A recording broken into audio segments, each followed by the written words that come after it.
Good evening. We bring you the latest in the world of sports. I'm Boom Gonzalez. And we give you the conversations you want to hear from your favorite icons and athletes. I'm Lexi Rodriguez. You can watch the game live in our past episodes on demand on the Pilipinas Live app. Now buckle up, sports fans, and let's get in the game.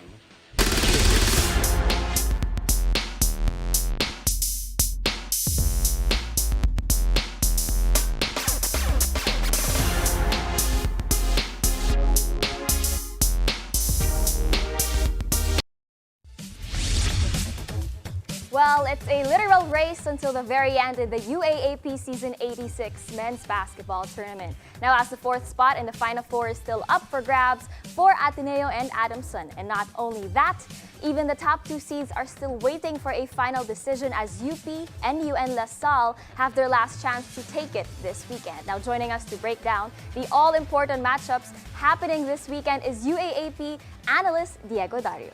What's up, guys? Hey! Yeah. It's our guy. We're out here. Diego. Thank you, Boo. Thank you, Good to Boo. see you again. Big weekends. It's gonna be a big weekend for all the games, not just one game. All game days are gonna be very important for the UAAP. All right, They're gonna be fighting for a lot of. But let's start with the big one tomorrow muna. Okay, yup. Ateneo La Salle, let's break down the numbers. Let's start with the numbers first. What do you see in terms of like the advantages of Ateneo La Salle? Remember, Ateneo took that game number one, Right. round one, via a comeback. So, okay, go. That's a great point because Ateneo actually won that first round, and that's something that you have to look at because here in the numbers, it's very close when it comes to their field goal percentages, their rebounds, but when it comes to moving that basketball, La Salle, if I'm not mistaken, number one in the league when it comes to moving that basketball. So Ateneo's team defense will be very important. And usually the numbers, with big games like this, when you're trying to fight for a Final Four spot, usually the numbers don't make sense anymore. It's just about fighting, it's just about the will, and if you're gonna follow the game plan of Coach Tab and of course for Coach Topex and La Salle. Now, Ateneo obviously got that jump on La Salle in the first round. But La Salle right now, probably, would you agree, Diego, is a different team by this second round? 7-game winning streak. What's fueling the streak? I believe, they're peaking at the right time. I think number one is their conditioning. I think with the way they want to play basketball, up and down, quick offense and on defense, their conditioning is top-notch right now. And I think that's going to be crucial here for Ateneo. If they want to control this game against La Salle, they have to control the pace. They can't run up and down with La Salle. All right, so DLSU, 7-game winning streak. They're looking for that twice to beat. That's why it's important. Para doon sa mga nanonood, Diego, this game is important for different reasons for both these teams. Ateneo obviously wants to be that number 4 team. La Salle already in the Final Four, but they want to make the top 2 spots. What are they great at, and what do you think Ateneo is going to take advantage of, if there's any? Well, again, La Salle, number 1 in assists. That's going to be very crucial for this game. And they're number 2 in 3-point field goal percentage. So if you're Ateneo, you got to guard those outside shots of La Salle, especially when KQ goes downhill, gets inside the paint, and finds those shooters. So Ateneo is really going to be tested here. But when it comes to their starters, no problem for them. They have a bunch of rookies in their team. It's going to be up to the leaders of this Ateneo team if they're going to get this win and put the fate in their hands to make it to the Final Four. Okay, so let's talk about those guys. Let's talk about these guys. Kai, who has become, as even our colleagues have mentioned, parang a barometer for wins. Him and Chris Kuhn have been very good in the wins and not so good during the losses. KQ has been on fire, obviously, 2 triple-doubles already in the season. Talk about them for us. Well, MVP leader is KQ. If Kai is the barometer of this Ateneo team, KQ is that engine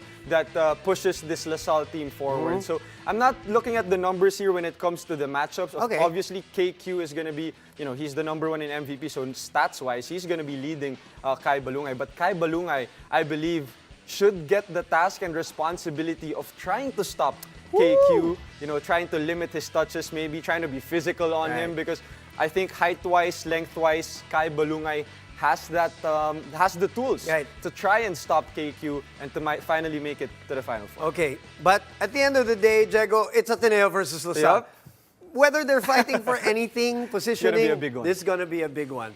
But they're not the only ones fighting for something. The next game that we're going to talk about is at Adamson versus UE. Now, UE came a bit short. Right. They were in the mix for Final Four, Adamson with that big win against National University. Because of that, buhay pa sila, Jegs. And maganda ang pangitain over or in the next game against UE. Well, definitely a big game here for Adamson. If they win this, they have to, maybe pray that Ateneo loses for them to make it to the playoff for the Final Four. So Adamson, right now, all they have to do is try to win against this UE team. But knowing UE, they're the hosts. They have been great this season. And in terms of percentages, UE splendid on offense, 39% field goal percentage. These two have been, one of the, I think, you can look at them when it comes to their matchup going into the Final Four. Raider Mogat has been amazing offensively for UE. But Matt Montebon, without Jerome Lastimosa. As of late. Yep, he's been getting his confidence. Coach Nash has been giving him the minutes. Yeah. And I believe he's going to be crucial here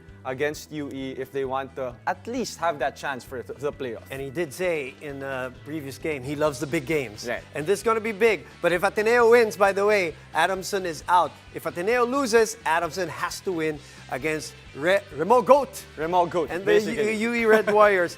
NU. Okay, silently right in there. What are your thoughts on National University? Well, it's going to be big here for NU because they lost their last game against Adamson. They have to win this in order for them to, maybe secure that number 2 spot. And that's going to be huge because twice to beat advantage in the Final Four. Any team would want to have that in the Final Four. Tsaka ayaw nila nangyari sa kanila last year. Remember, Coach Jeff Napa was saying we had a great start last year. Right. Fizzled in the end. Yep. They don't want it to happen again and lose that twice. Exactly. And for NU, I think it's already set that they will be going up against LaSalle, number 2 and number 3. If UP wins this one, they're secured for that number 1 spot. But for NU, they want to secure that twice to beat advantage. That's going to be very crucial. And the point guards of these two teams will be the one to watch out because Kian Baclan had a great game last game. He did. And JD Kagulangan, he really sets the tone here for UP. He didn't really play that much last game. And I want to know whether he's going to play even. Because that's another question about JD as of late. Is he going to play? Is he not going to play? Kian Baclan is definitely going to play. What are the other factors here in this big? By the way, this is Sunday. Yep. NU versus UP. This is a big game. Well, right here, it's also the pace. UP loves to run, just like LaSalle, but NU, they're more into that half-court offense, half-court defense, gritty wins. But Kian Baclaan, he has to step up his A game here against UP if they want to secure that number 2 spot to get that twice to beat advantage. But JD, he controls the pace here for UP. He can slow it down, he can make it fast. So it's going to be crucial. If JD doesn't play, it's next man up here for UP. As always, the whole season they've been doing that. NU wants to slow this down. Yeah. UP wants to run. Is that as simplified as it is for Sunday? Hey, you can only slow it down if you make stops. If you're NU, Okay. you have to make stops. If you're UP, you have to make baskets and you have to make stops as well in order for you to run. If you don't make stops, NU can control the pace. It's chaos this Chaos. weekend. Yeah, we It's love the, it. The kind of chaos that we want. And you're going to be here to talk about it in the next few days. Yep. But you're staying with us because we got more hoops to talk about. But Lexi, back to you first. Well, it's truly chaos, but we've got more hoops because after the break, we'll shift to the NBA to break down the biggest surprise teams early in the regular season. So stay tuned, you're still watching The Game.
Welcome back to the game. We're well into the regular season now, and with double-digit games under their belts, some teams have stood out from the pack.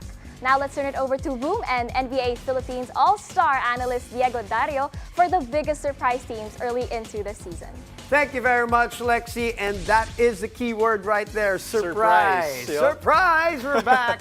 Okay, speaking of, let's start with our first team, the Indiana Pacers. Since we're talking about surprises, an often overlooked team, but now is doing very well with a #1 guy leading them here. Well, Tyrese Halliburton has been amazing. You know, I think last year he was kind of figure things out here for Indiana, but now he's the star here for the NBA. Indiana Pacers, #1 offensive rating, points per game and assists per game. So in terms of their offense, they're really tough to guard here when it comes to in the NBA. And offensive rating, just a quick one. I'm going to explain how Please. it works. You know, it's basically how much points you score for every 100 possessions. So they're the #1 in that. Yeah, You want that over 100 every time if you're an NBA team. But Tyrese Halliburton, 12.5 assists per game. Yeah. He's so good at using that pick and roll, at running up and down. You can't have a #1 offensive rating if you don't push the pace, because more pace, more possessions means more opportunities to score. That's what the Indiana Pacers have been doing. The pace of the Pacers. The stint of the USA, Team USA, has really done Yep, him well. definitely. Has really getting him Maybe over the Manila top. Air. And the Manila Air definitely helping him. All right, Houston Rockets, big surprise, new coach, Yep. couple of big signings, but has been in the doldrums for many years. Tell me about them. Well, so far, less than 10 games here for the Houston Of course. Rockets. They're fourth in the West, but when you talk about this Houston Rockets, they're not in the rebuilding stage anymore. They have a couple of young guys, but they added key pieces in this season. They have Brooks, which is a great defender, can shoot the three as well. Fred VanVleet. They needed this guy here in this team just to make sure everything's organized, make sure everyone gets their touches. And Jalen Green, our kababayan here, not just offense, he's been great defensively here for the Houston Rockets. Upped his defensive rating.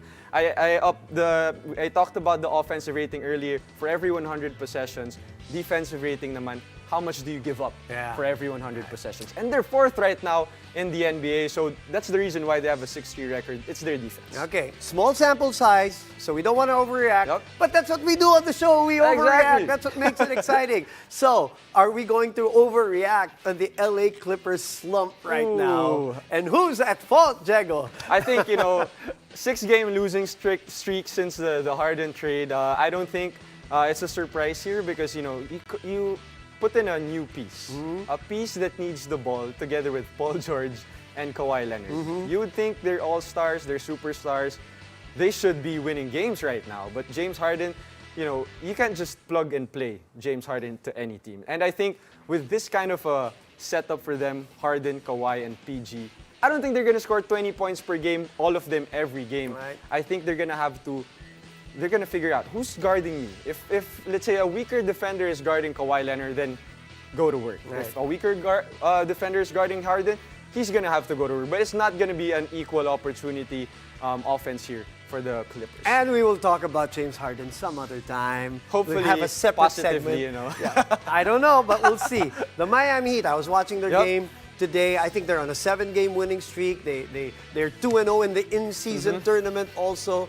And these with players out too, Right. and everybody stepping up. Classic Eric Spoelstra. I mean, are we even surprised? Right. Heat culture is all about stepping up, making the most out of your opportunity. Jaquez, their rookie, has been stepping up Doing as well so without well. Jimmy. But Bam Adebayo, he's been stepping up his game as Oh, well. yeah. You're right. You're Him right. being a leader defensively and offensively, he's been great. He's one of the reasons why they have the longest winning streak so far here in the Correct. NBA. So the question is, how are they going to sustain this, and especially when those star guys come in? Caleb Martin just arrived today. Yep. And of course, Tyler Hero will be available soon after that sprained ankle. But yeah, you look at that form of Bam Adebayo. He is right now playing in his best basketball. The best, for sure. In his Definitely career. offensively too. Minnesota Timberwolves, they're on a hot streak too. They've got a hot player who's been in Manila, is also in Team USA. Yep. That has helped them too. Tell us about them. Are they for real, Diego? Hey, I believe it's for real. Anthony Edwards, I believe it's going to be his breakout season, and he's showing it He's working both on offense and on defense, and I think this Gobert-Cat partnership, they're figuring it out this season. Defensively, they're tough. You know, they're holding teams to some games under 100. They held Golden State under 100. Right. And that's going to be They choke hold. Let's not talk about that. Not choke hold. Not choke hold. Okay. But, you know, defensively, they've been great. But Anthony Edwards, he has the keys now to the offense of Minnesota. Okay, one last question. Anthony Edwards, what's different with him? I think, you know, he figured it out. You know, he figured it out this season. He knows when to pick his spots. His mid-range has been awesome. Yeah. But his three-pointers has been up as well. So, you know, when the defense tries to take out the three-point shot, he's so athletic, he can go straight to the rim or go for those mid-range. He's must-see jumpers. TV. He's must-see TV, definitely. Anthony Edwards. You are must-have here on the game, Diego. So we'll see Appreciate you guys soon. for having me. It was a great conversation. No problem. Next time. All right, Lexi, back to you. Thanks, Boom. Thanks again, Diego. Now, we have more news around the league after the break. Keep it here. You're still watching The Game.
Now, welcome back. The NBA has been delivering heart-stopping matchups for fans, with teams bringing in the intensity on the hardwood.